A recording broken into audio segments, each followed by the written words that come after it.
नमस्कार दोस्तों, सुनील नेगी अगेन आपके बीच में। रात को मैं चल रहा हूँ और तफरी चैनल है मेरा यूट्यूब। तफरी का मतलब है टॉक फ्री, यानी आज़ादी से अपनी बात रखो। आज मैं चलते हुए आपके बीच में उत्तराखंड की मौजूदा राजनीति के बारे में बात कर रहा हूँ। आयाराम गयाराम की पॉलिटिक्स उत्तराखंड में हावी है और जो सबसे बड़ा मुद्दा है वो आज की तारीख में यही है कि चुनाव नज़दीक आ गए हैं। 2-4 महीने के बाद चुनाव हो जाएंगे और चुनाव में आप देख रहे हैं आरोप प्रत्यारोप का सिलसिला जारी है।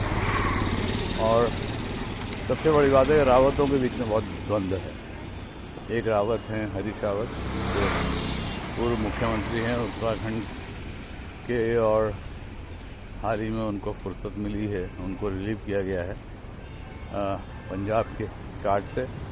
जनरल सेक्रेटरी का पद भी उनको दे दिया गया है। लेकिन ये बात सही है कि उत्तराखंड का पूर्व मुख्यमंत्री अगर अपना पद खोता है जनरल सेक्रेटरी और पंजाब के इंचार्ज का, जो उनके कहने पर ही उन्हें रिलीव किया गया है, तो जाहिर बात है कि उन्हें स्वीकृति मिल गई है कि अगर कांग्रेस आने वाले समय में चुनाव में जीतती है उत्तराखंड में, तो वो ही अगले मुख्यमंत्री होंगे। और दावेदारी के मामले में वो आज सबसे आगे हैं। लेकिन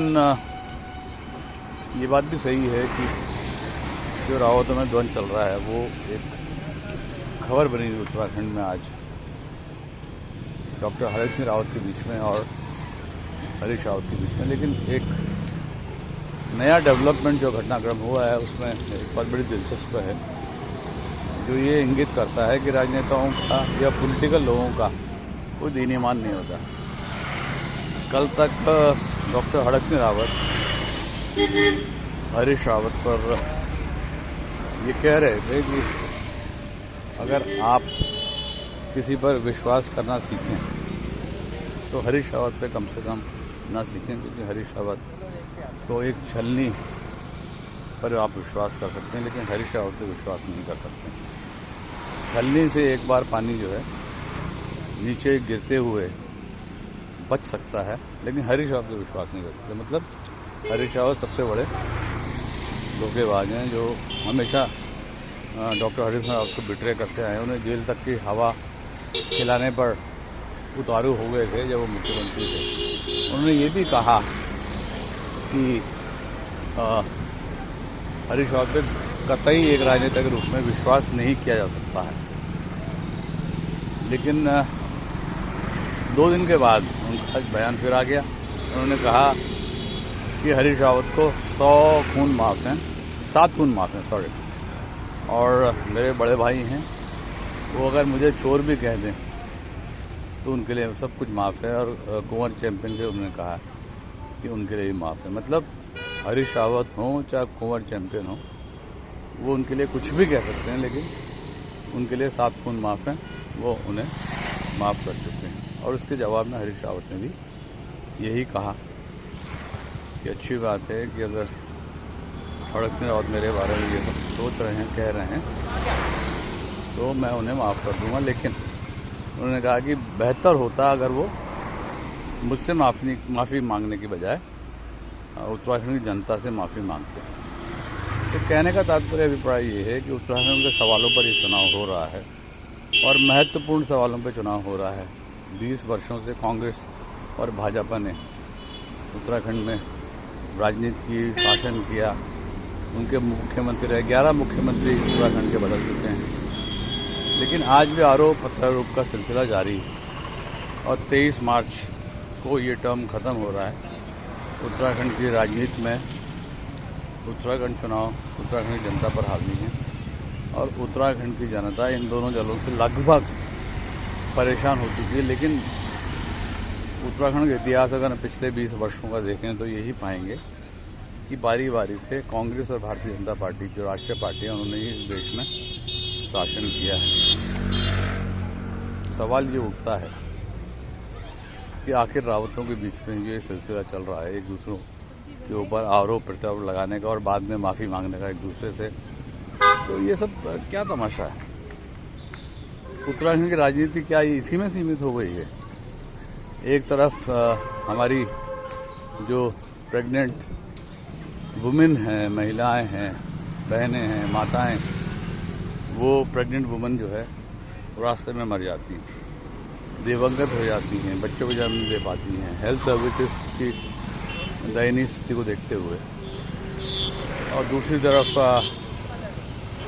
पलायन की स्थिति है कि 30 लाख से ज़्यादा लोग उत्तराखंड के पिछले 20 वर्षों में पलायन कर चुके हैं शहरों की तरफ। सवाल ये है कि अगर स्वास्थ्य सेवाओं का अभाव है, पलायन का सिलसिला जारी है और भ्रष्टाचार का बोलबाला है, 20 सालों में 2 सरकारें राष्ट्रीय दलों की आ चुकी हैं, उसके बाद भी लोग हैरान, परेशान और दुखी, और नेता जो है तफरी में एक दूसरे पर आरोप लगा रहे हैं और एक दूसरे का अपने अपने दलों में स्वागत कर रहे हैं, आया राम गया राम पॉलिटिक्स को बढ़ावा दे रहे हैं। तो आखिर उत्तराखंड की जनता का अस्तित्व कहाँ है इस बीच में?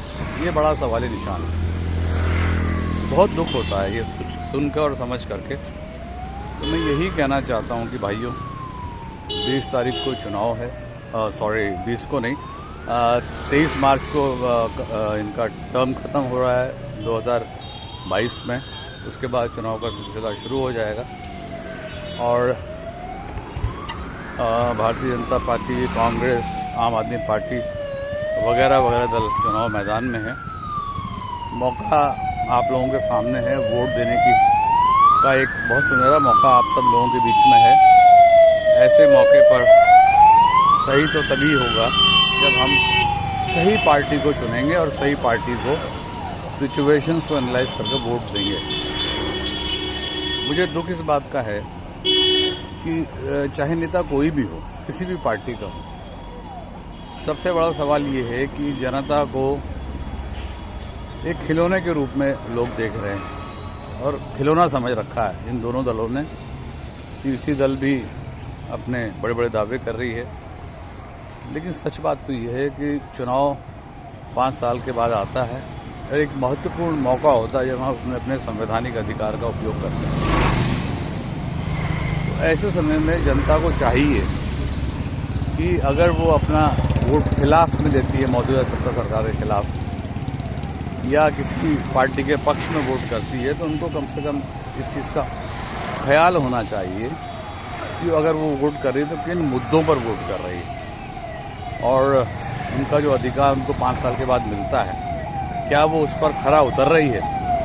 आज उत्तराखंड में सवाल बेरोजगारी का है, सवाल उत्तराखंड की स्वास्थ्य सेवाओं का है, सवाल उत्तराखंड में हमारी महिलाओं को एम्पावर करने का है, सवाल है उत्तराखंड में जो लिकर प्रिविलेंस है, जो शराब का बोलबाला है, माइनिंग का बोलबाला है, अवैध माइनिंग का जो बोलबाला है, करप्शन का बड़े पैमाने पर, जो बिल्डर्स माफिया, लैंड माफिया जो हावी हैं उत्तराखंड में, इन तमाम सवालों पर हमारी जनता को नज़र दौड़ानी पड़ेगी और वोट देने से पहले इन तमाम सवालों पर गहराई से सोचना होगा, क्योंकि राजनेताओं का काम है लोगों को गुमराह करना, उनको बेवकूफ़ बनाना, लेकिन जनता का असल जो रोल होता है वो वोट देने के सवाल पर होता है। और मताधिकार का जो प्रश्न है, संवैधानिक प्रश्न, वो सबसे महत्वपूर्ण होता है और ऐसे मौके पर सभी को चाहिए कि वो अपने मताधिकार का जो संवैधानिक अधिकार है उनका, उसका सही इस्तेमाल करें, सही जगह वोट डालें। जहाँ तक मेरा अपना व्यक्तिगत प्रश्न है या व्यक्तिगत जो मेरा एनालिसिस है, वो यही है कि आप 20 साल की दोनों राष्ट्रीय दलों की सरकारों को गौर से देखें, परखें, उनके नतीजों को परखें और अंततोगत्वा इस नतीजे पर पहुँचें कि उन्हें अपना अधिकार, वोट का अधिकार कहाँ पर कास्ट करना है, कहाँ पर डालना है। मैं तो इतना ही कहूँगा कि नेताओं का काम लोगों को अपने अपने फ़ायदे के लिए, वेस्टेड इंटरेस्ट के लिए इस्तेमाल करना है, लेकिन जनता अल्टीमेट वो अधिकार देती है इनको जो 5 साल के बाद उनको मिलता है, संवैधानिक अधिकार वोट देने का। तो मेरा यही आप सबसे अनुरोध है कि इस चुनाव को एक बहुत ही महत्वपूर्ण चुनाव के रूप में लेकर के उत्तराखंड में जो भी हमारा मतदाता वोट करे वो इन तमाम पहलू पर विचार करे। स्वास्थ्य की जो सुविधाएं उत्तराखंड में है या नहीं है उस पर, एम्प्लॉयमेंट जनरेशन, रोजगार के सवाल को ध्यान में रखें, एक्स सर्विसमैन के सवाल को ध्यान में रखें, उनके कितने चुनावों के जो पिछली सरकारों ने उनके पूरे किए या नहीं किए उस पर अपनी नज़र गहराई से दौड़ाएं और कानून व्यवस्था को लेकर के और अन्य सवालों पर जो भी उनको दिखता है कि जो इसमें न्याय है या नहीं है, इन पर गौर से ध्यान देते हुए अपना वोट का इस्तेमाल करें और ये सुनिश्चित करें कि उत्तराखंड में 2022 में जो भी सरकार आए या जो भी उनके नुमाइंदे आए वो ये सुनिश्चित करें कि उनकी जो तमाम 20 सालों में जो अनदेखी हुई है, जो उनके साथ उनकी समस्याओं को ध्यान में न रखते हुए जो इनजस्टिस हुआ है उसको कौन कौन पूरा कर पाए, कौन कौन पूरा नहीं कर पाए, इस पर वो गौर करें और अपने मताधिकार का प्रयोग इन्हीं चीज़ों को ध्यान में रखते हुए करें। मैं तो सिर्फ इतना ही कहना चाहूँगा कि आपका वोट बहुत कीमती है, बहुत बेशकीमती है। संवैधानिक अधिकार 5 साल में मिलता है और उत्तराखंड में चेंज को ध्यान में रखते हुए ऐसी सरकार को लाएं जो सरकार सही अर्थों में आम जनता की सरकार हो, गरीबों की सरकार हो, असहायों की सरकार हो, कुंठितों की सरकार हो, पीड़ितों की सरकार हो, जो उनके हक में अपनी बात रख सके। इन्हीं शब्दों के साथ एक बार फिर सुनील ली, अध्यक्ष उत्तराखंड जर्नलिस्ट फोरम का, जय हिंद, जय भारत, जय उत्तराखंड। Thank you.